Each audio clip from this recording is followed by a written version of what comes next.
the cryptography or the anonymity is a weapon that we can use to overthrow the state. All of the value that's created in society is created by people, is created by their creativity. The state as a construct is a system that extracts value out of human society. The system will only allow crypto to exist as long as crypto poses no threat. A new technology whose time has come, it can't be stopped. We're in like a race to this endpoint, and they're trying to like slow us down. They're trying to like buy time to like formulate a strategy.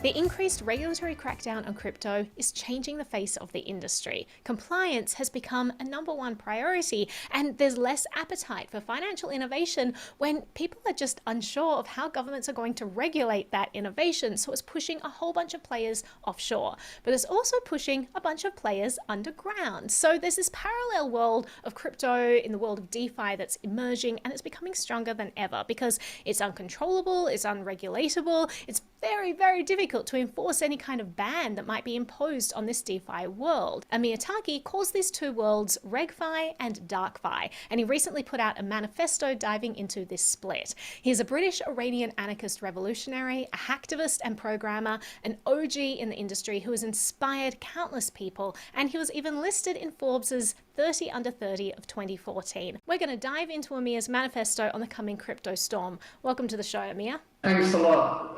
Big fan of the show. Thanks for having me. So talk to me about how you got involved with all of this and where it all began. I was a teenager and I started programming on free software. I thought Linux was very important because I was like into economics, and the open source thing was pretty cool. People all over the internet are using the internet as this new economy to create software, and they're fighting this corporate proprietary industry. So I got really involved in open source. There wasn't any money in it really. You know, I was broke for a long time. I also was a poker player for 2 years, professional poker player. I wanted to build a decentralized poker site. I was like researching a lot what mechanism I could use for the money side. And that was when I found Bitcoin in late 2010. And then I was like, this is incredible. And I started like building lots of software for Bitcoin, got really involved in it. I made the first Bitcoin exchange in the UK, which was second biggest by volume in the market. I was also heavily involved in Bitcoin core development, like Bitcoin software development. Did a lot of work on Electrum, the wallet. Also with a lot of focus on anonymity techniques, privacy techniques. When Ross Ulbricht went to prison and the Silk Road got shut down, I was thinking for a long time, how can we make something like Silk Road, but it can't get shut down? That was the software that I released, Dark Market. It was just made in a hackathon as a proof of concept, but that became Open Bazaar. And then I was away for 2 years or 3 years. I was 1 year under house arrest from crypto because I was in Syria, and I was working on economics projects. I was working for the economics committee. Then when I was back, I started continuing my research about anonymity techniques and realized the coin join was broken. So the last few years I've spent since 2017 doing a lot of research, got very deeply into zero knowledge cryptography, and we're trying to conceptualize how to build like a new crypto paradigm to build completely anonymous applications, to build the infrastructure that we need. Not just like anonymous like money, but how do we build everything else around that? Exchanges, marketplaces, all that kind of stuff. So that's like a work that's ongoing now, and we're exploring concepts and we're developing the software. So that's a DarkFi project, which we announced in Lisbon. So that's where we are today. You also launched the Dark Wallet as well, collaboration with Cody Yeah. Wilson. And then with the Airbits team, you mentioned the precursor to what then became Open Bazaar, Dark Market. Really awesome projects, really focused on decentralization, privacy. And these are all a core part of your principles. At what point in your life did that sort of switch on for you and you decided that you were just a person of action, really fighting for freedom and privacy and all of these important goals? Well, when I was a teenager, I was really into this video game called Red Alert, and it had Stalin in there, and I thought he was really cool. So, and then I got like really into communism, and then started hanging around with anarchists, and I've always we used to have these conversations in high school, and I'd be that kid that would be like ranting about politics, like it'd be really easy to trigger me. So I was just really into it from a very young age. A few months ago or a while ago, I found a document I wrote when I was like 13 or something, like on freedom, like philosophy of freedom. I was shocked. I was like, whoa, it was actually coherent. I thought it would just be like nonsense. I was also really into computers, so we were hacking the school computers a lot. And What were you doing on the yeah, school computers? oh, loads of stuff. I actually got expelled over it. They said I'd caused like tens of thousands of pounds worth of damage, but it was like many years like ongoing. It was just like a game, like because they'd like patch the computers and then we'd try and find new ways to get in because the school was very boring. So we were just troublemakers. But yeah, I've always been into politics. I think I grew up in a part of England where there was nothing really going on, and it was that time in the 90s. The Soviet Union was defeated, and then the West was kind of in this like victory mode where it was like, we've won, that's it. And everybody at that time, if you look at the movies, we were watching like Independence Day or Godzilla or Day Out. It was always some kind of apocalypse. We were like kind of willing that into existence. In the 90s, like everything was too perfect. That's why a lot of people got attracted into like these new kind of ideologies or these new ideas. Spawned like a lot of idealists, and the free software movement happened. 2000s as well was the BitTorrent. If everybody remembers BitTorrent, that was a fight against Hollywood. Hollywood started suing people and sending people to prison. They did that to threaten people, to make people scared, but actually it had the opposite effect because people was like, oh, you're not going to bully me into submission, we're going to defeat you, Hollywood.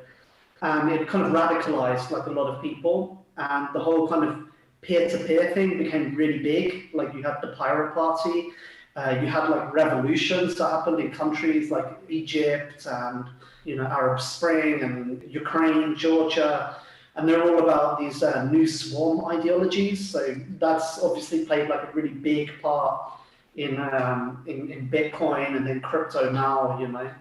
Why is something like Bitcoin important? What do you think it changes in society that needed to be changed? Before, when we were open source programmers, we were creating like a lot of very valuable kind of software, things that were like very valuable, but we didn't have a way to capture back some of that value. In fact, like when I first came to Bitcoin, I was like, oh, what can I use as a kind of payment system? And I was looking at all these things like PayPal and like nothing really was adequate. But then when I found Bitcoin, I was like, oh my God, it's cryptographic money. It's completely virtual. So it means that we're like, it's uncensored. It's got no restrictions. It's not owned by a company.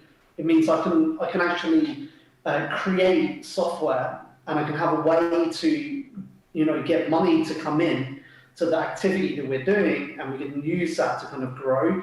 So for that for me, as somebody who was for a long time trying to write open source software, was game changer, because I was like, oh, like we have a way to get like money to come in, so that we're not just like, because it was really bad like working on open source software, because many times you'd be like there'd be no money, and it's like not everybody can do that. So we were always very like resource constrained, and a lot of people, would just kind of give up and they're like, whatever, I'm going to go get a job. They'd sell out. But like now, it doesn't have to be that way. Like we have a different way to do things. That's why I'm very bullish on crypto and its potential. And this movement of developers who are building all of this free and open source software is really important in a time when increasingly our lives are all on the internet. There's surveillance of every part of our digital lives. And then you have this small core group of radicalized individuals who are saying, no, let's push back against this. Let's carve out some area of freedom in our digital lives. Talk to me about this cat and mouse game of kind of the government surveillance and then this core group of people who are kind of fighting against that and fighting for freedom on the internet. I'm not one of these people who's like, oh, I need privacy because, I don't want people looking at me when I go to the toilet or whatever. Like for me, the cryptography or the anonymity is a weapon that we can use to overthrow the state. Ross Ulbricht, his favorite novel was a book called Alongside Night, which is about a group of revolutionary agorists who, through free trade and markets, they like overthrow the US state. And we have this concept inside of DarkFi that we call the dark forest. For example, you were talking about Rojava and the Kurds. The way that Turkey is trying to defeat these like rebellious mountain people who they just want their autonomy, but there's this like giant state that's trying to bully them into submission. Is they try to destroy all the natural habitat. They try to cut off all the rivers. So that like the guerrillas have nowhere to hide. And it's the same, and also the same thing happened in Ireland where it used to be forested with trees. And when the British wanted to colonize it, they literally just cut down all the trees in the forest. So there was nowhere to hide. And they basically turned it into a desert. And it's like this kind of desert, which is like authoritarianism, where it performs best. That's why it tries to turn everything into a desert. And it tries to eliminate all the kind of nooks and crannies where kind of dissent can kind of fester. But it's our job really is to create these parallel societies, because where the parallel societies exist is where people can kind of create these new societies where the DNA of how they exist is resistant to totalitarianism from the beginning, and it becomes the seed of the new society we're trying to create. That's the goal of every revolutionary movement.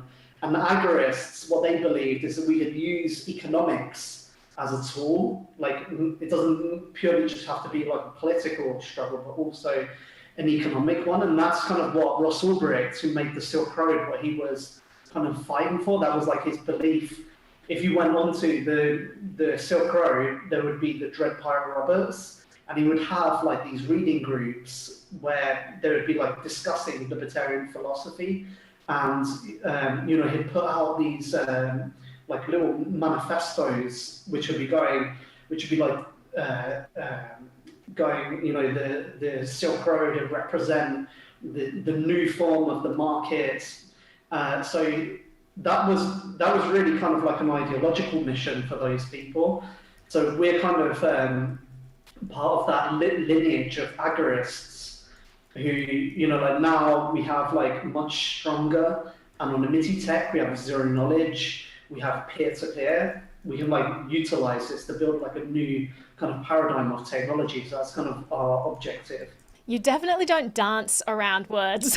I think a lot of people in the Bitcoin space, they will kind of couch terms and they'll say, oh, I'm in this for ideas of freedom and helping people. And you'll just come around and say it. You're like, we want to overthrow the state. So let's dig into that. And then I want to dig into this manifesto you put together, which again, didn't mince words at all. It was very direct and very powerful statement about the future of society. But talk to me about why agorists believe that the state is problematic, creates destruction. Talk me through some of those ideas, because a lot of the viewers, this is going to be new territory for them. They're going to be like, whoa, this is really radical. I don't quite know how to digest this. So talk to me about why people are fighting for these ideals and for freedom and for potentially overthrow of the state. Yeah, so you said, like, why did I go to Syria, to Rojava? And it's because the leader of the PKK, he like wrote these books called Manifesto for a Democratic Civilization.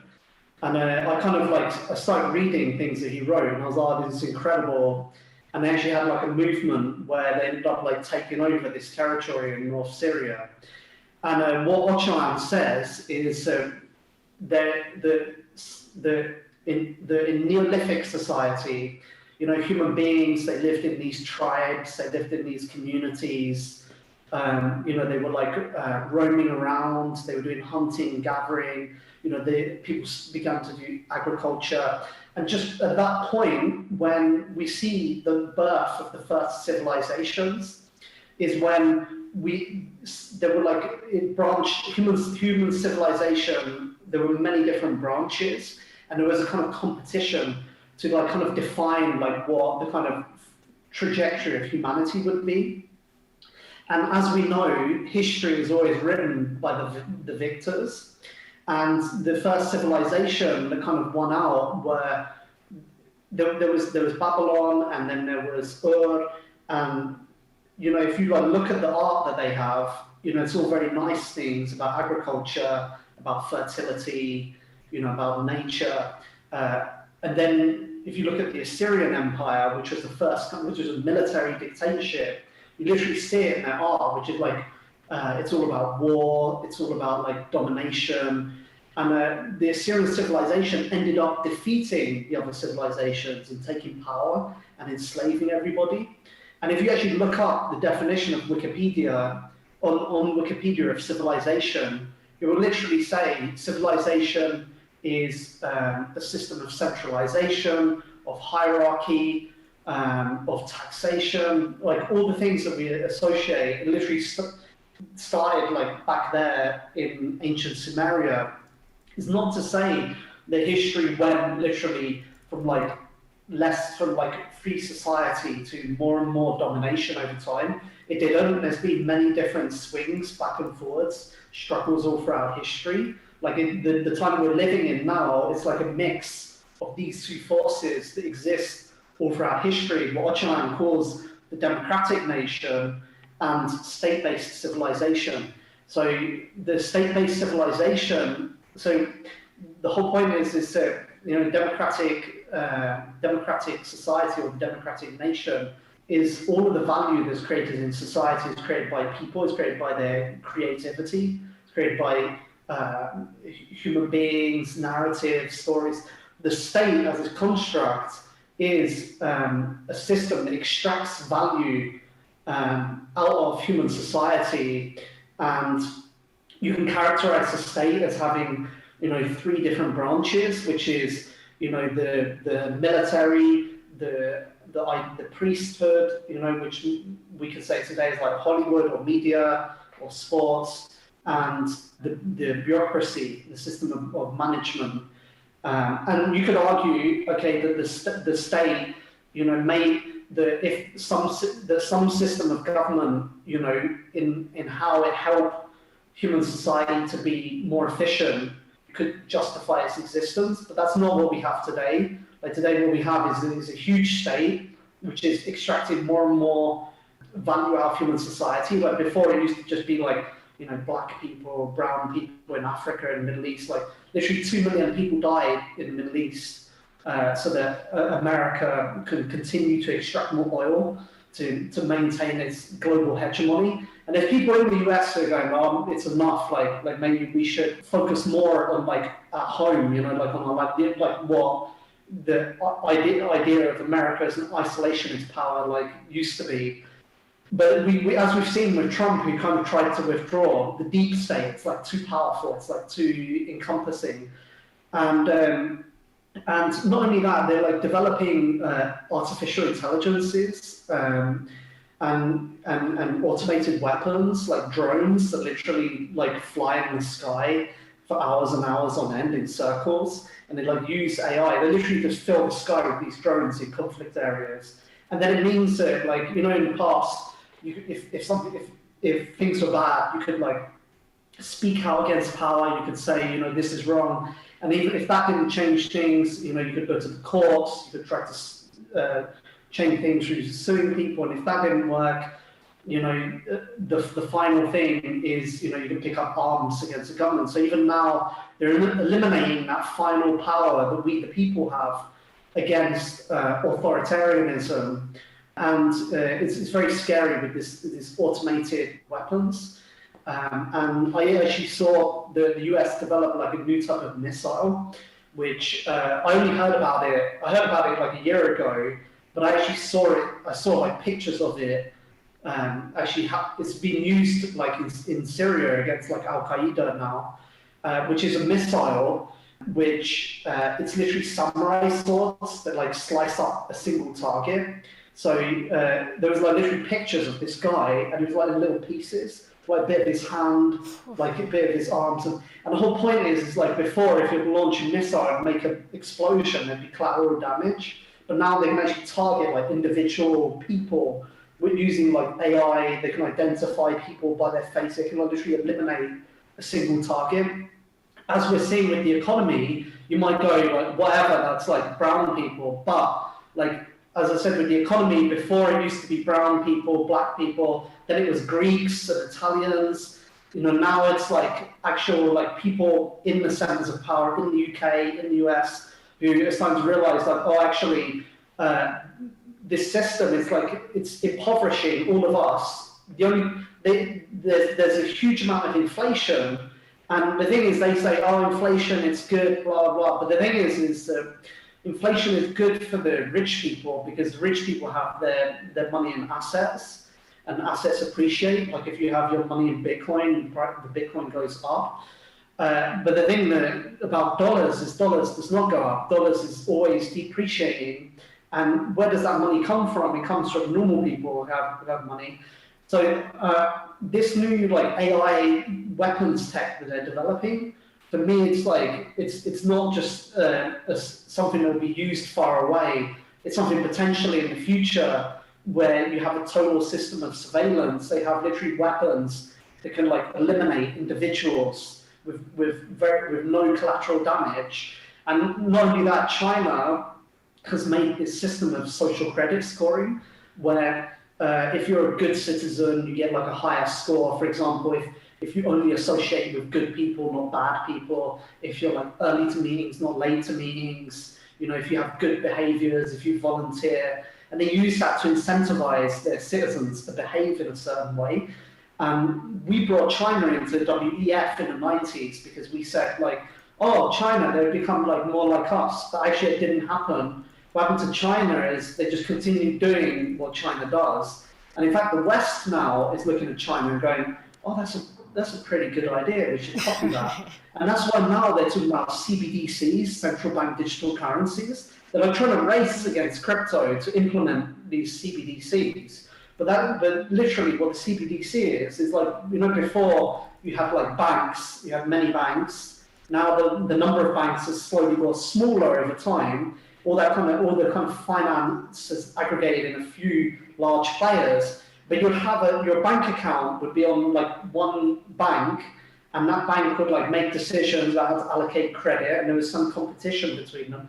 Now it's like with CBDCs, it's literally just there's a web page on the central bank website, and everybody just has a bank account at the central bank, and they can and everybody gets excited about UBI. They go, oh, UBI, because we're going to get free money and then we can use that. But it's a lie, because the UBI, it's just like you know, when you get these shit coins, they give people airdrops, and people go like, oh, I got like free money. That's literally what they're trying to do with the fiat currencies, to encourage people to move over to this digital apparatus where it's total control, total surveillance, and there's no room, you know, that can exist. So it's like this system, this apparatus, which you know is state-based civilization, the mega machine, the screws are slowly getting tightened up, and that's why we have to destroy it, because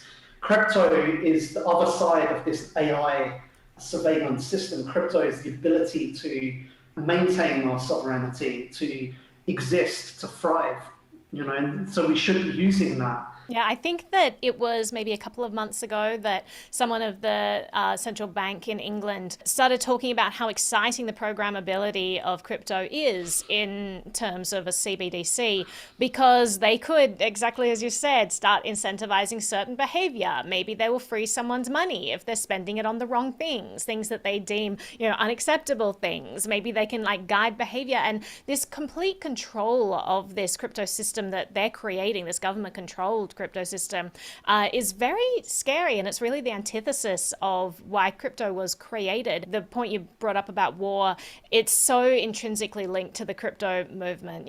Crypto really started out as this anti-war movement, this idea that we could stop governments raising so much money and then spending this money on atrocities like just bombing people in Syria. And the way to do that is to defund them, essentially. Crypto was the vehicle for doing that. So it's very interesting seeing it become so popularized now, and all these people getting involved and perhaps not understanding the net result of what this is going to do. If we move all of the money away from a system that's controllable into one that's decentralized, how does that change society? So on that note, let's dive into this manifesto that you wrote. And it's one of the most cypherpunk things that I have read in a long time. Some just awesome quotes in here. So you say crypto will be split in two. RegFi will be unusable and bolted down. It will be toothless. The other side will be the underground DarkFi. It will have bite. And then you say DarkFi is not a project or a company. We are a community and a movement. You talk about how regulators are coming for us. You said, we've been gifted this agorist counter economics, what you were just talking about, this alternative reality. You said not just as a philosophy, but as a powerful agent of change. Will that power make things happen? The regulators are coming for us. They see us as children with boots too big for our feet. We need to be put back in our place.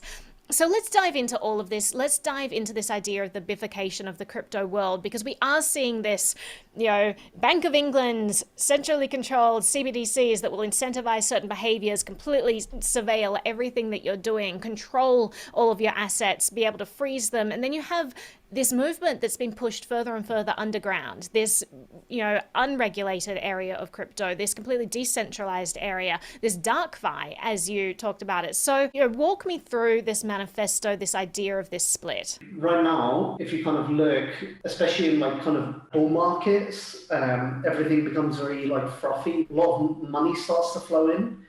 And a lot of this money, it comes from Silicon Valley VCs who, they're part of a buddy-buddy network in the US, a lot of them. And, they're very well connected with banks and other kind of people. And they get, the money that they get is just cheap credit. It's just given to them to speculate.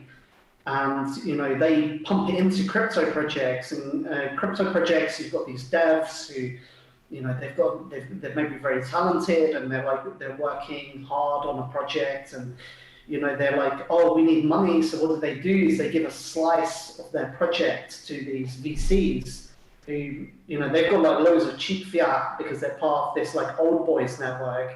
And they give it to these founders, and what do? They get something more valuable, which is allocation in crypto projects.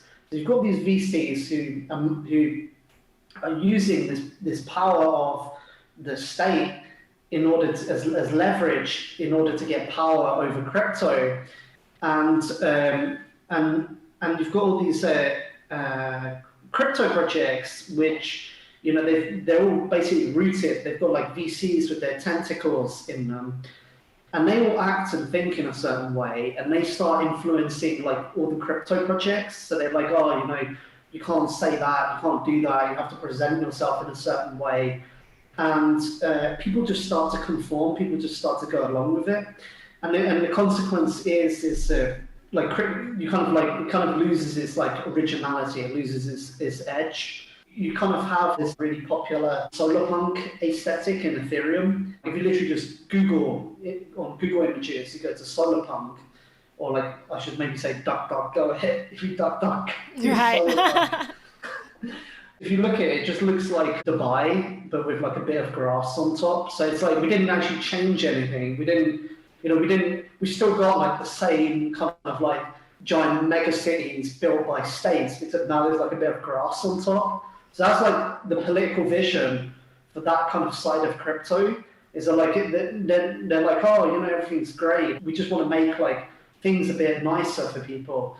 And if you look at a lot of these projects, so for example, Claros, which is a project on ETH, they did a talk at ETHCC in Paris. And the guy basically, he's talking about the panopticon. So the panopticon is a concept developed in the Victorian times in England. You have this surveillance system. You have like this central tower, and then all the prisons are around this town. It's like a giant eye, like from Lord of the Rings, where the prisoners, they all behave because they don't know if they're being watched or not. And the consequence is that you need like a lot less guards. You don't need like loads of guards for each prisoners. Anyway, the guy's talking in his talk, he's saying, Foucault, who wrote about the panopticon in the 70s, saying, like, this is the system that we're living in today. He's saying, Foucault got it wrong, because the original idea of the panopticon would be that anybody could go in the tower and, like, watch the prisoners, and therefore it'd be a decentralized system of surveillance. The vision for, like, a lot of people in crypto space now is the surveillance is good because it makes everything public. But it's good because it's decentralized, like as accountability. That's like a tendency that we see that like exists inside of crypto. And a lot of these people, they might be into privacy, but there's still that kind of like trajectory in that kind of side of crypto. And you even see weird shit like the world coin, which is like a giant orb. Yeah. And the whole point is like people scan their eyeballs, and every unique eyeball signature, they get like an airdrop of this world coin. It's like a giant orb. So basically they're just paying people for people's like biometric data. They're like putting into a database. And so like a lot of this stuff inside of crypto, they're very much into like concepts of like identity and systems. A lot of them are like really into working with the regulators. Aya, who's the director of Ethereum Foundation, she like literally wrote a blog post on the WEF website, the World Economic Forum. And even Vitalik Stad, like I was talking about the WEF and ETH's affiliation with it, and he was going like, oh, but what's wrong with the WEF? And like WEF and the IMF, all these like world banks, they're like really insidious organizations that literally engineer crises in developing countries. So then they can like literally do corporate takeovers. It's completely like immoral, ethical organization, but there is like a deep naivety in one sense by these people who they're like, oh, the government's good, they're like just trying to help us, or maybe they do. There's like some problems with too much war, but it's just some small issues that can be worked out with. Like they don't want to like eliminate the system, they just want to tweak it. And then there's like another side to those group of guys who are literally like, oh yeah, we don't give a fuck, we're just here to make money, we don't care. So, and I'd say there's like a lot of crossover between those two groups. They're there to make money, but they convince themselves they're doing something good, All that cheap money that kind of flow into the crypto market and the bull market, into crypto projects as well, and start influencing founders in crypto projects. Those group of people start trying to influence crypto with its narratives. But that kind of narrative is fragile because it basically assumes cooperation from the system, and the system will only allow crypto to exist as long as crypto poses no threat. And what that means is that crypto poses no threat when it doesn't really fulfill its core value proposition. The whole reason we use crypto, we use Bitcoin, is because it allows us to do things. It unlock things that were previously inaccessible to us before.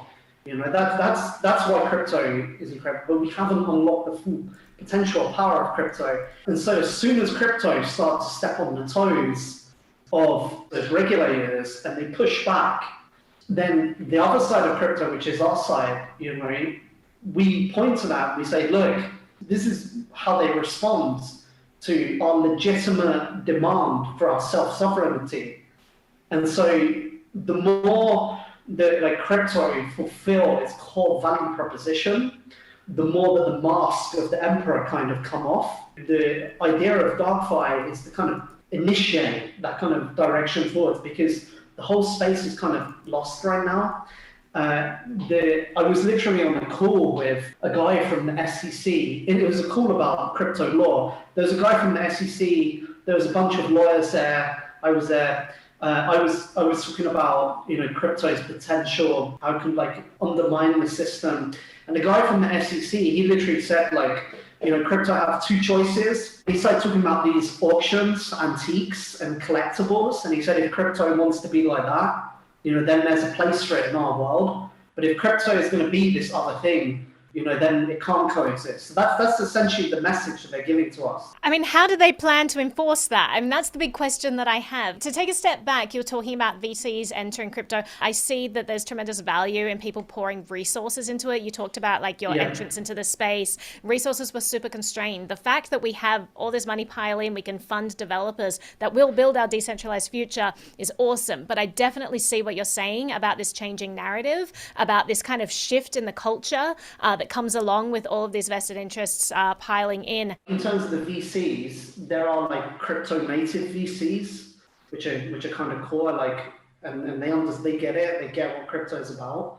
But then you have VCs from the old world, part of that old system, and the kind of strategy, the kind of system tries to use to kind of co-opt movements is like the Microsoft thing: embrace, extend, extinguish.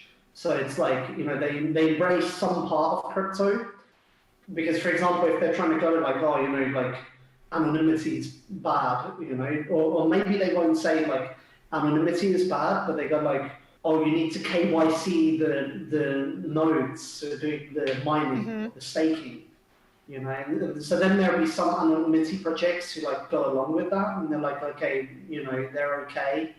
But then there's the other ones who are like, no. And so then they kind of like single them out, So they always do this thing. They try to create this kind of, like the way, the tactic of divide and conquer. So that's kind of what they're trying to do with crypto, is they're trying to like isolate small parts. These people think that they still have control and that they can enforce certain things. And I think what instead we're seeing is that the tables have been turned. The tables of power have been turned. The genie is out of the bottle, and we now have technology that gives people back their individual sovereignty, as you said. We now have tools that give people back freedom, and there's no way to put that technology back in the bottle. That's out there, and people can use it if they want. There are zero knowledge proofs, as you said, you're diving into, that give people total privacy. We've got 3D printers, we've got decentralized money supply, we've got DEXs that take out the middleman with exchanging coins. Like, there's so much exciting stuff that I don't think regulators even realize how much the tables have turned. They're still talking about this narrative of what we will and will not allow, and they don't realize that we have technology now that can't be stopped.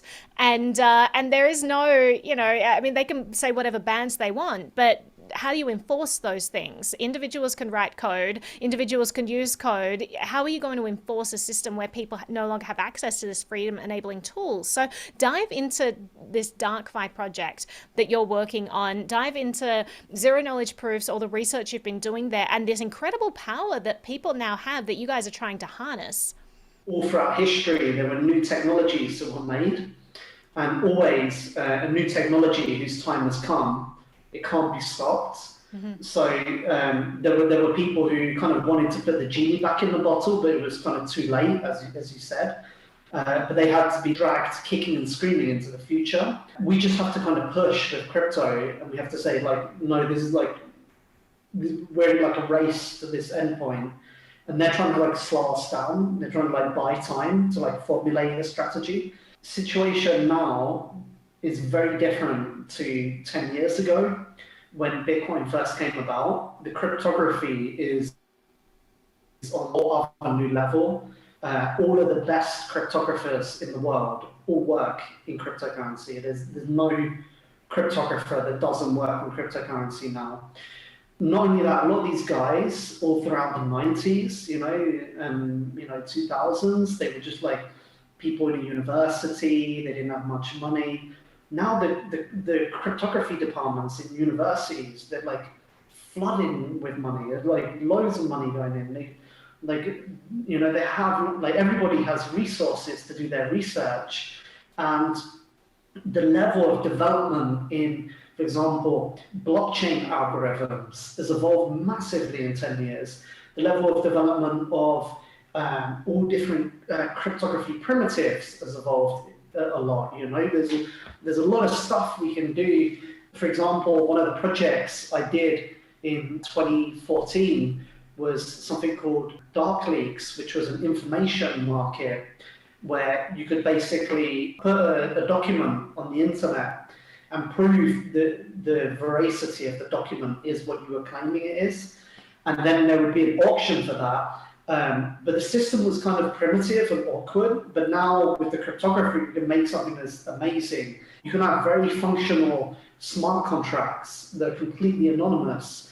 And a very big part of that toolkit is the zero knowledge proofs, which the zero knowledge proofs is like before, if I wanted to create some cryptography program, I wanted to do some crypto program, I had to look and I had to say, oh, I have to put this thing here, I had to know a lot about maths, and I'll try and piece together these things, and it would be very kind of awkward.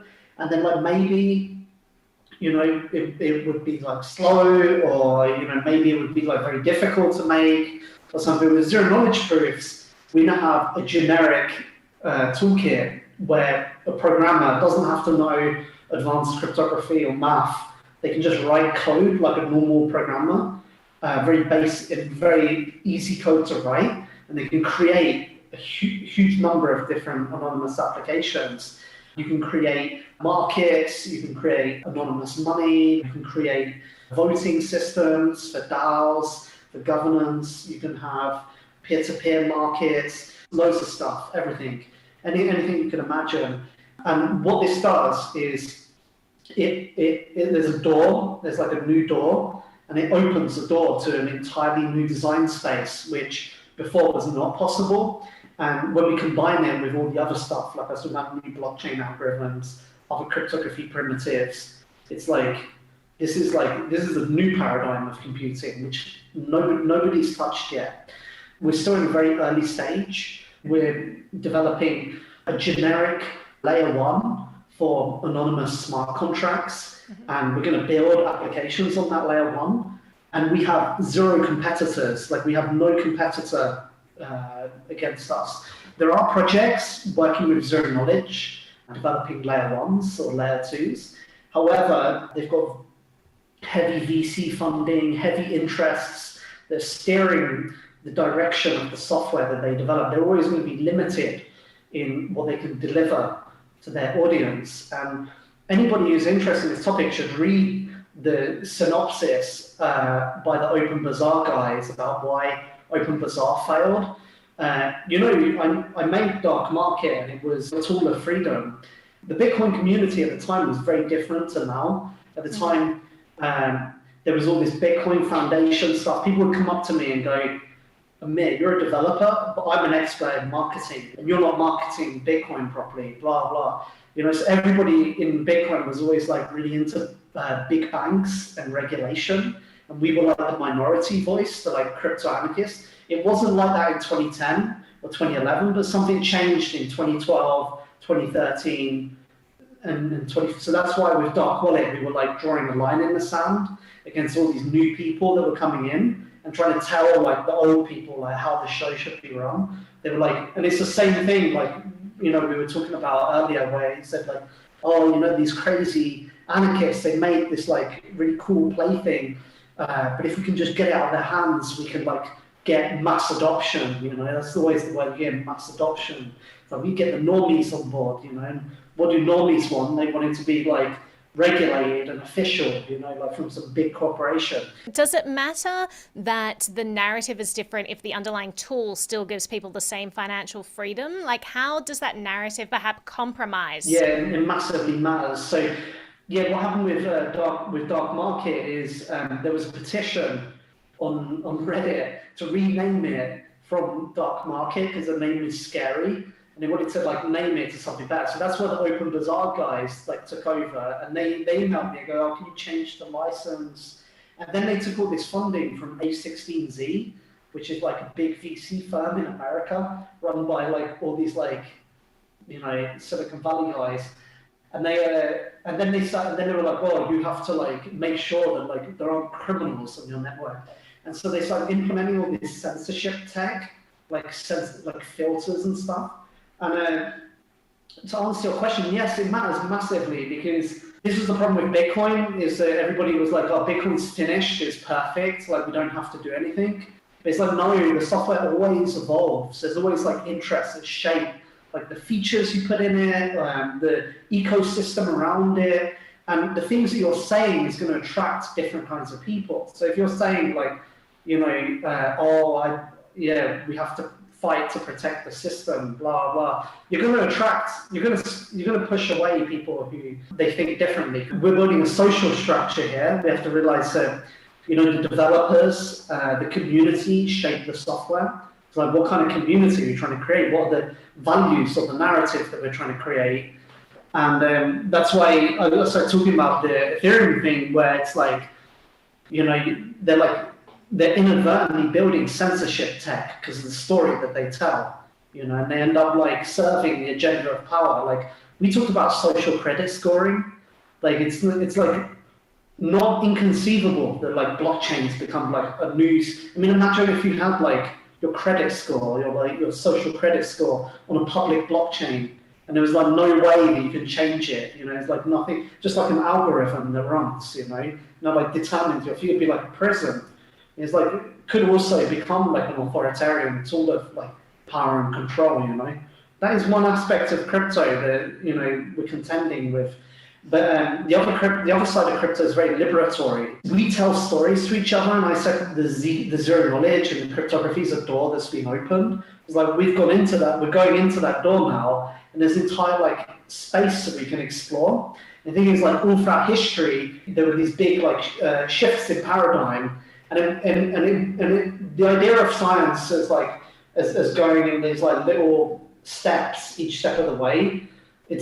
It's false. Like science does not like go in like little baby steps. It just, you have these periods of time where there's like a consensus, where everybody's like operating under this like model, this like worldview that they believe in.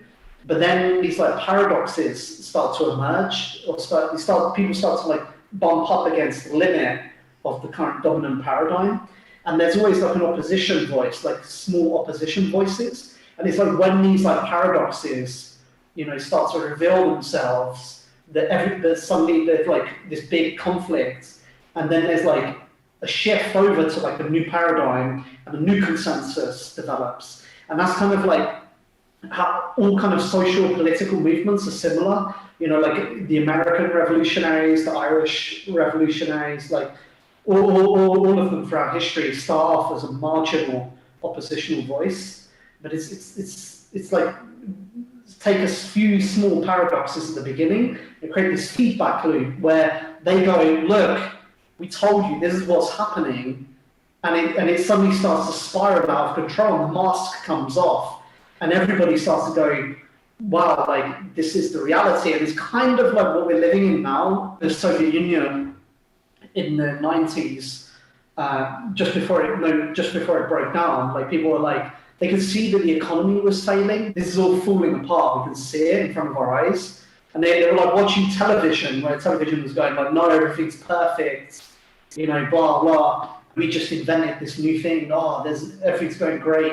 People were like, that's clearly lies, but they couldn't imagine any other way of existing. So they just literally just kept going to their jobs. They kept doing the same things. It's kind of like a similar situation now, where it's like people are seeing that it's like breaking down slowly. They're seeing like the limits of like reality. I was talking about science, and science have these little paradoxes in the beginning. This is like the first step to like shattering the mirage, the illusion is created. But that doesn't happen by chance. It happens because there are certain shifts in like mind frames. And that maybe doesn't happen from within science itself. It happens because there's a shift in the in the philosophy or the ideology in the society at large, and the scientist starts looking at things from a different angle, and he starts seeing, he has like an intent, and he tries to do something, he starts bumping up against the limits of the old paradigm that was put in front of him. And it's a similar thing with now with the technology that we're using, the computers that we're using were invented in the 80s, like nothing has changed since the 80s. And the people who invented that in the 80s, who invented Unix, they tried to do this idea of like a technology that was interconnected, you know, where people could like collaborate and stuff. But they were limited by the computer resources available at the time, by the concepts, by the technology that they had. But since then, it's like computers have not changed. We still access websites on a server. You know, like the software does not interoperate across networks. So it's like we're like ripe for a complete change in the computer paradigm. You know, the guy who invented the term artificial intelligence in the 50s, called John McCarthy, he was a communist, and at the time computers were giant machines owned by military and industry.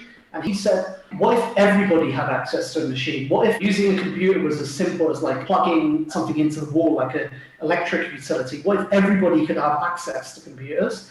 And that's why he came up with the concept of a computer that could divide its time between multiple people and that they can connect with each other. And that led to the development of the internet, and it led to the development of the modern computer. So, you know, that started with people who had an idea of like how things could be different, and that pushed them to like explore these like new avenues and sort of to put things together. That's not going to happen with a bunch of people in Silicon Valley who they're just following the trends, they're just going on to the next cool thing. The VCs now, they're all talking about Web3. It's like the new buzzword that they heard. They just latch on to the next thing that comes along. They're not generating new ideas. That kind of group of people can't create new things.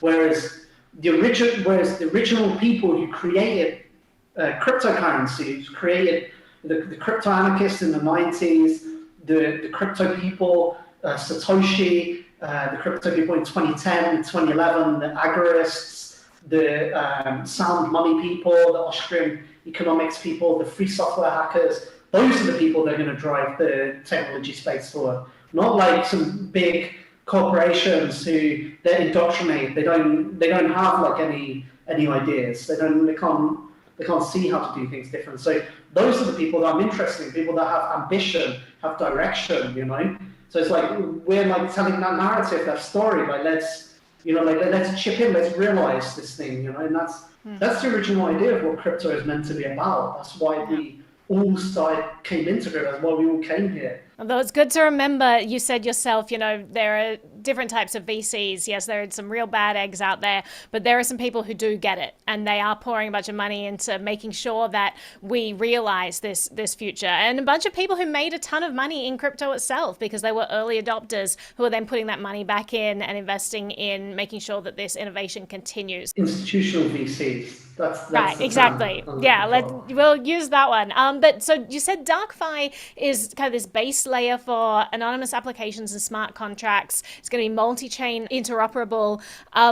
So talk to me about this vision and what you foresee in building DarkFi and why you decided to focus on this. So talk to me about the details of what this will look like. So a lot of people, like when they talk about crypto, they just focus on the tech part of it, but there's also a very big financial part of crypto. Mm-hmm. And crypto is kind of this intersection between economics and technology and also philosophy, which are the three kind of primary movers of politics and history and so on. So I became very interested in these economic networks and also the ideas of the agorists, where you can actually use economic power as a way of changing things. And the ideas of the crypto anarchists, which said that we want to use cryptography to create these spaces in the internet where opposition groups, where marginalized voices, where they can assemble, where they can organize.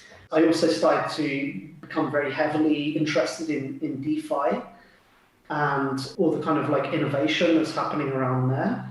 Also just seeing as well the amount of liquidity that was being aggregated by DeFi protocols, and realizing we can use these techniques, we can use this knowledge, we can aggregate liquidity inside of our own anonymous networks, and we can create a paradigm which is completely outside of the frame, which fully embodies what crypto is. So that's how we started conceptualizing DarkFi. I've been doing research for several years on anonymity techniques since beginning 2012. That was always my main focus, was anonymity. And I think there's a lot of important relevance with cryptocurrency. I think it's a major important technological innovation. It's something that we can use. So that's why we started conceptualizing DarkFi. When can people see this start to come to fruition? Well, we have a prototype working, which is on GitHub, that people can run, and they can already deposit from Bitcoin, from Solana. They can make payments to each other. Those are our first contracts that we've written. The next one we're writing now is going to be a DAO, so that we can have a treasury on chain and we can manage the treasury through the community. Testnet will be quite soon, but the main net will be far off. It takes a lot of work. Our thesis is that there's going to be a major regulatory impact at some point. Maybe they're just waiting for the right moment to kind of strike. That could be a major extinction event, which kind of sent crypto into a winter scenario. But actually, it's very bullish for DarkFi. Right. The bear market's actually good for us, compared to most projects. It kills a lot of projects. But the interesting thing about bear markets is that the space starts to consolidate, but it also become more ideological. People have been saying, we're going to have this super cycle, but I think the super cycle is structurally bearish for crypto. It basically assumes co-option and mass adoption, which means that crypto would not realize its full potential. But I don't think we're really ready for that. If you look at the state of the products on the market, they're very kind of premature, and also there is not really that much organic adoption by mainstream. I don't think this is the launchpad kind of scenario. I do think we're going to go kind of more into the consolidation phase. So in terms of DarkFi, we're very much positioning ourselves with that kind of conservative growth strategy of preservation. But we are hiring a lot of devs. We're expanding in that sense and bunkering down, write code, developing. But we're also developing our narrative as well. Even Ethereum itself is suffering from that now. We're starting to see a lot of fragmentation in the Ethereum community. All these L2s and all these competitors Near, Polkadot, Avalanche, they all kind of spawn from within ETH itself. So it's a kind of a sign that ETH doesn't really have a coherent narrative. The actual Ethereum Foundation itself has lost influence over the wider DeFi space. What we're seeing emerge in the DeFi space is a very figurative form of politics. There's this article by Other Internet called Squad Wealth, which is talking about this new conception of wealth, which is post-corporate. There's a corporate hierarchy, which is the classic way that things are done. But what we're seeing emerge in crypto is this new wealth system where people form mobile organizations which don't have any kind of solid form. So what we see is there's a very nascent, free, democratic seed that's trying to escape from within the DAO and DeFi space with strong cypherpunk tendencies. So we're trying to kind of pull those threads out, this idea of RegFi versus DarkFi. We kind of see the crypto space splitting into two, which would be accentuated by this regulatory impact event or kind of extinction event. It happened the same with poker, online poker, where if you try to make an account on any poker site now these days, there's one for Spain, there's one for France. They're segregated. They're not allowed to be international. So when you go on, the experience is very bad because the player pools are small, but also the amount of documentation you need to send is impossible. It's very awkward and difficult. So a lot of these crypto DeFi protocols will become very kind of KYC'd and very limited, because I was talking about the cash flows, the inflows into crypto out of the fiat world. Like at some point, the states around the world are going to say, like, this is a legitimate concern that we have. Because if, for example, look at Tether, they're not backed by like cash, they're backed by like weird things like debt instruments and stuff. They've literally just been printing dollars with impunity, and there's nothing the US can do about it. That's why they're talking now about stablecoins. It's like a very big threat to the stability of the US dollar. DarkFi exists in that context of what's happening. I said a lot of people now into Web3. Everyone's like, oh, the next web, but the web sucks. It's a crappy technology. It was never great to begin with, but it's become worse over the years. So I don't say it's like a model to copy, but not only that, it's a surveillance paradigm. But I think we can do something that's more interesting. That's why I think the DarkFi paradigm or narrative is like way more politically interesting. There's way more going on in terms of applications that we can deliver. We talked about Open Bazaar, we talked about dark leaks. You can also make local Bitcoins anonymous, anonymous dexes, swaps, DAOs. Like imagine a completely anonymous DAO with a treasury. It's a new form of public goods, where the people direct the capital. Nobody can know who's doing what, I think that's amazing. Yeah, I think that Snowden's talked a lot about this before, about the early days of the internet, where you had this new technology, people trying to figure out what it was going to be used for. Some people completely discounted it, like Paul Krugman, who's like, it's going to have no greater effect than the fax machine had. And so then what it enabled was the connection of human capital. It was this networking tool that allowed individuals to connect with each other in ways that we hadn't ever before.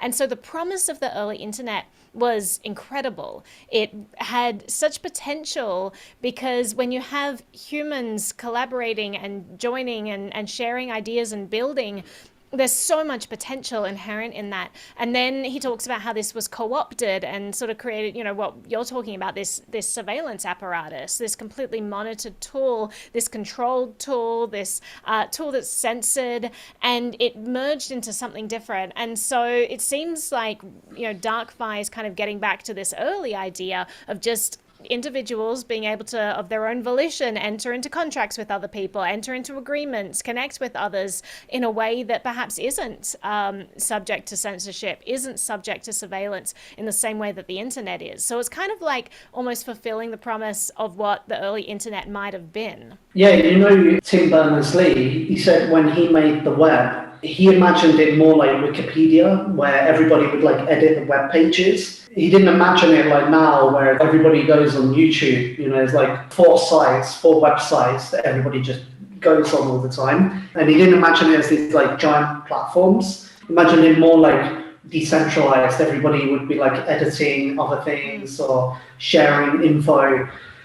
So you get back to what I was talking about the paradigm of computing, which hasn't like really changed like too much.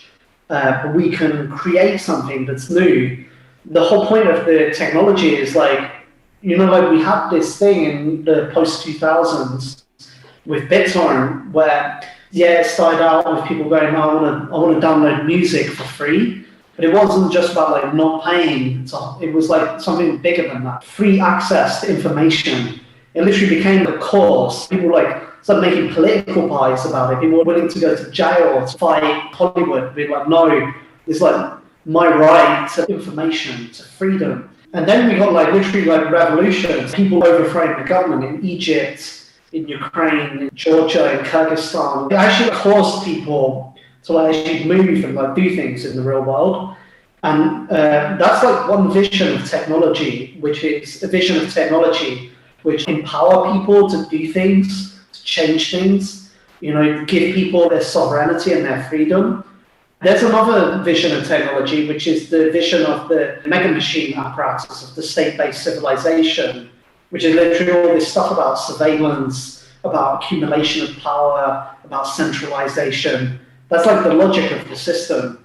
So that's why having this tooling, which we create and we gift to programmers, we're like, here is your tooling that you need. Your tooling to create freedom, to manifest it.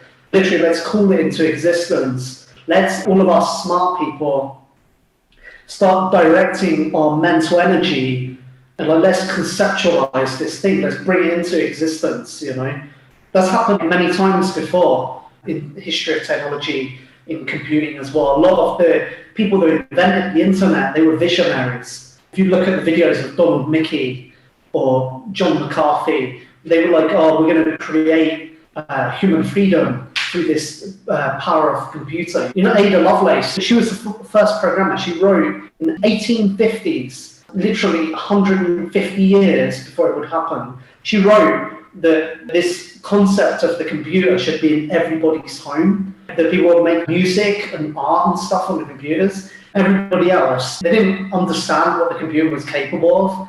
They were like, oh, it's just like a machine to do calculations for industry. But she thought I could do much more. And also I talk about John McCarthy, who basically invented the internet and the modern computer, the time-sharing operating system. He as well was driven by a vision of what computers could be. He saw computers were giant machines used by military, used by industry, that they gave the military and industry tremendous amounts of power to be able to process information. And he was like, people need access to this power. The people need access to this computing power. So he tried to think, how could I get this power into the hands of people? And he made it happen. The same thing with crypto. Like, we can make it happen. You know, we can create something which give people their power, and it's going to happen. The idea is out there. We just need to start talking about it. Not only we're talking about, we're making it. We're developing the tools. I mean, if people go onto our GitHub, if they go into our chat, you know, if they go to our Telegram, we have a Telegram group, we post the news. We can see that we're putting our ideas into action. For sure. I mean, I just want to read something from your DarkFi manifesto. You said, this is a great power that must be used respectfully. Remember, every technological revolution in history had naysayers who wanted to put the genie back in Pandora's box, but they were dragged kicking and screaming into the future against their will.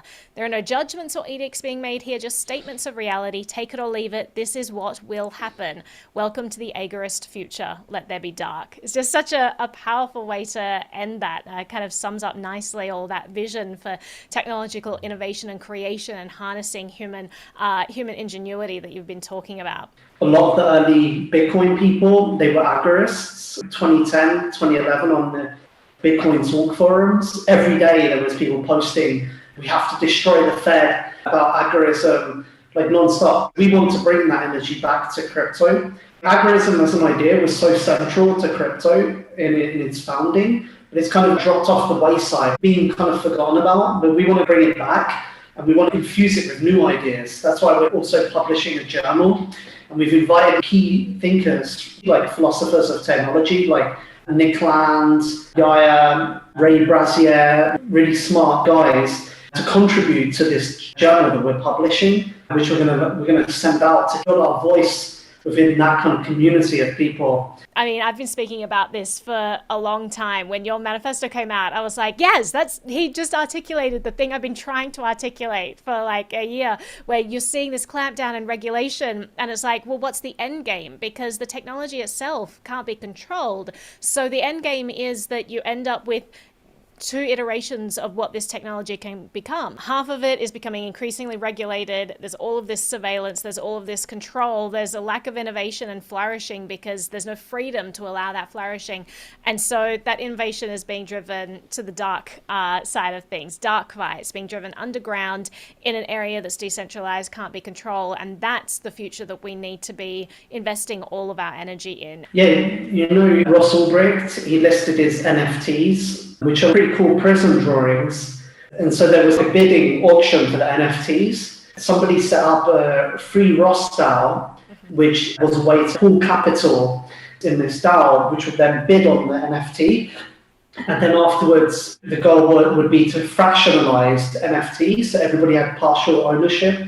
The DAO ended up raising 14 million and ended up winning the auction. That money has gone to his family now for Ross Ulbricht, who's in prison for life, who previously did not have enough money to pay for his lawyers, I've been working with Assange's brother as well, who's been trying to launch an NFT for a while now. A lot of people have just like spontaneously got together now. A lot of really smart, respected people in crypto industry are like helping out with the Free Assange DAO. Everybody's really enthusiastic community, really involved. We have the capital in our networks ourselves, and we can pull that capital. Cypherpunks are raising capital and then using that capital to free other cypherpunks. Like Assange was an original cypherpunk. Russell Brick, he was a cypherpunk, and now we're literally through these decentralized protocols and decentralized tools, we're able to raise huge amounts of money,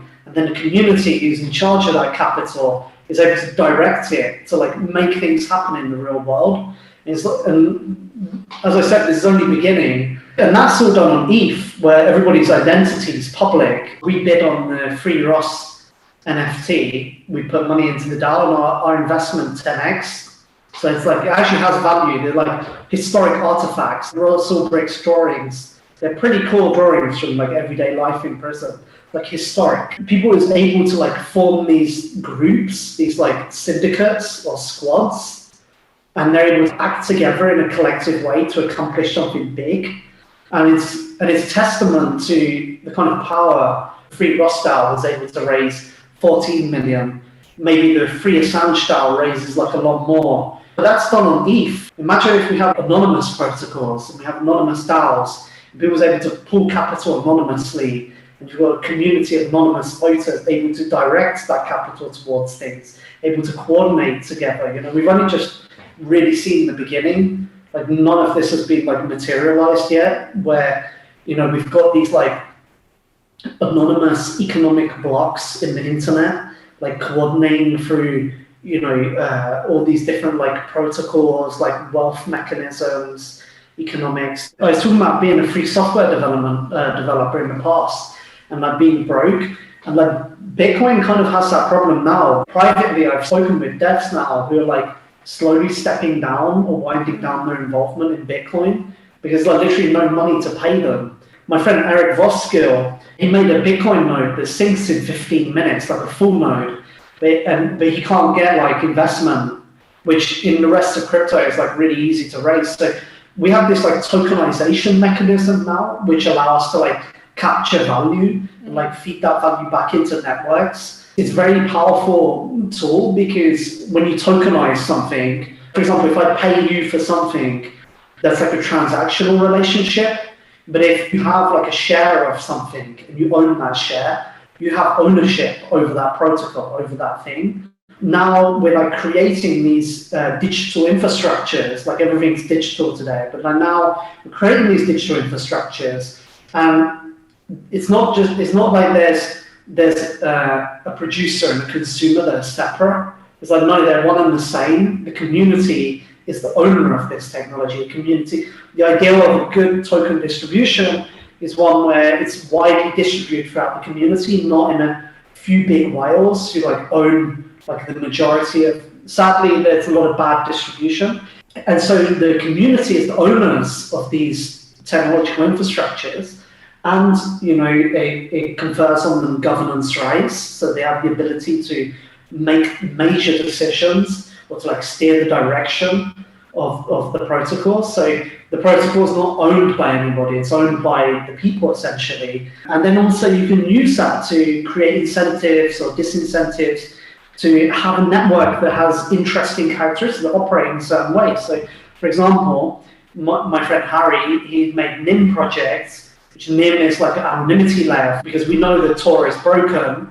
And Harry, he was developing mixnets in the university for like a decade. They didn't have an economic model, so they weren't able to get funding. Then Harry was like, wait, we'll put a token on it. But the interesting thing about the NIM token is essentially you're using it to pay for provisioning of a service in a network. What they were able to do then is they're then able to take that and to get money that they use to develop the technology. But already the size of NIM is like bigger than the Tor network. It's already much bigger. Mm-hmm. So that's like an example of like the success of this new like funding or like economic mechanism, financial engineering tools, or like token engineering that we can use to construct these technological paradigms. And so it's our duty and our job to like delve into these things, to go deep into them, to understand them, because they're all part of our arsenal, they're all part of our toolkit that we can leverage, that we can utilize. I talked about DAOs, like how DAOs can be used to coordinate people together. And the interesting thing about DAOs as well is like crypto typically has, there's just been like not very much representation of women, but there's like a lot of women engaged in DAOs. If you go into them, you know, you can see like a lot of like engagement. So a year or so ago, or like more than that, they didn't have much traction, but now all of a sudden they've like started to get really big.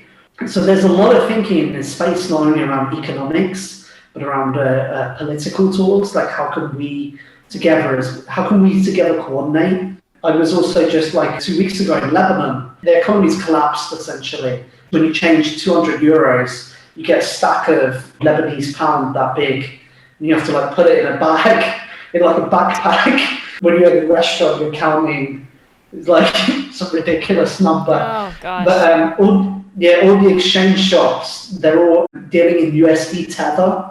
Mm-hmm. So we were like, oh, Bitcoin's going to be the currency of mass adoption. And maybe it's USD Tether because everybody in the developing world is using Tether to do trade with each other. You have all these networks that already exist throughout the Middle East, throughout Africa, where people are like literally moving like billions of dollars throughout Asia as well.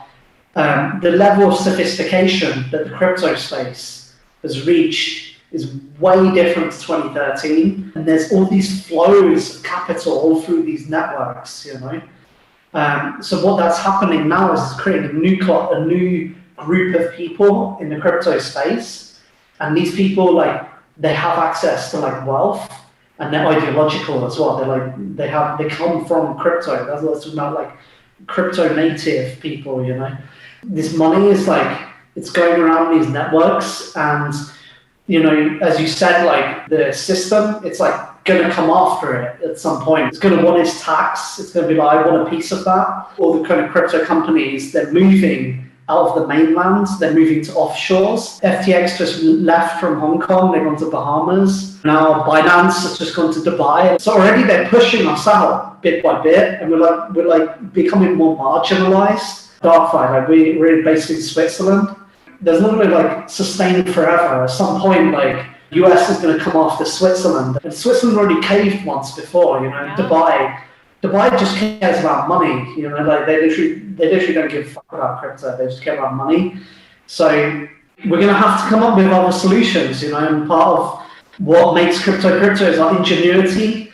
It's like the whole point of it is the technological ingenuity. So that's why I think these networks, which are self-sovereign, which protect their participants, is going to become like a central key question of crypto in the coming future. There's simply too much of an entrenched economic interest. You know, a lot of people in crypto now, they've become very like well off from crypto, mm-hmm. and they're not going to give that up easily. There's no going back. Like people are like, oh, you know, we're here to stay.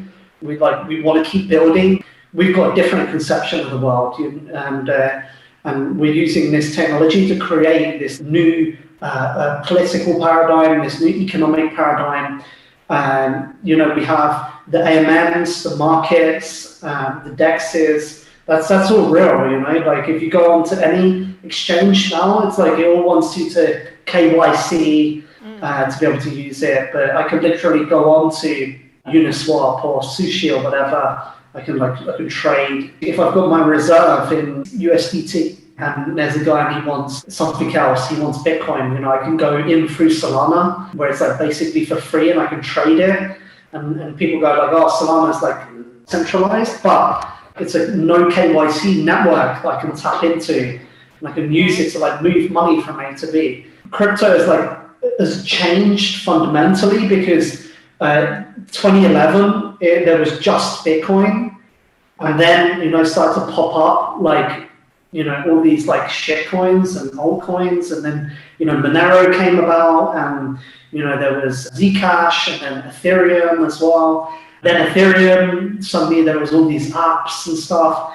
But now what we're seeing, what happened this year that was so different, is like all the new L1s that popped up. So it's like, oh, actually, there's no barrier. It's just like people creating infrastructure. And actually, the money goes in and out of these networks, different networks. There's no wall that's like stopping. Like you can go on Solana and you can deposit Bitcoin, you can deposit any ERC20, like loads of different currencies. You can access all the like markets in there. You can cash it out onto ETH. You can do the same thing there. People like wrapping Bitcoin, like moving it into some protocol on ETH where you can stake it and get like another token back. Mm-hmm. You can put that. You can do like just weird stuff going on. There's like all flows that are going everywhere. There was like a major change in the mindset of crypto. Oh no, it's not just like there's an ETH and there's Bitcoin and there's a Monero. No, it's like actually these are all interconnected. People building bridges. Chain, you can like literally swap Bitcoin for ETH on both of the networks. And anybody who interacts with that just immediately sees how workable that is, like how usable that experience is. Well, maybe not usable, maybe not always usable, but it's like very practical. Applications that still have not been fully realized. And I'm like, maybe it's, maybe there's a bit of fear there, or maybe it's like the tooling hasn't been made yet. I talked about the zero knowledge proofs.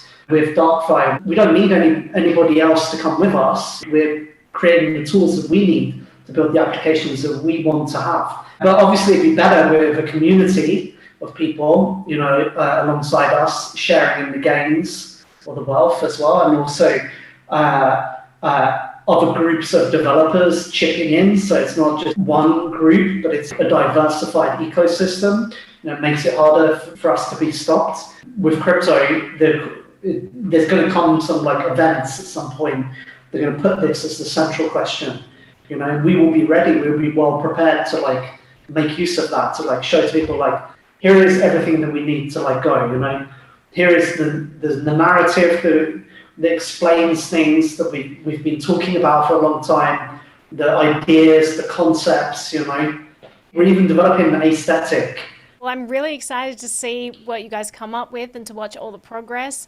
This has been super interesting. I mean, I really appreciate your time diving into all this, diving into what makes you tick, diving into the philosophy of privacy and why it's important, and why we need to fight back. And we're kind of at this pivotal moment where it's time to galvanize people and choose which path we're going to take. So RegFi or DarkFi? You have two pills you can take, the red pill or the blue pill. Thank you so much for joining me and for chatting about all this. Thank you for having me. Thanks a lot.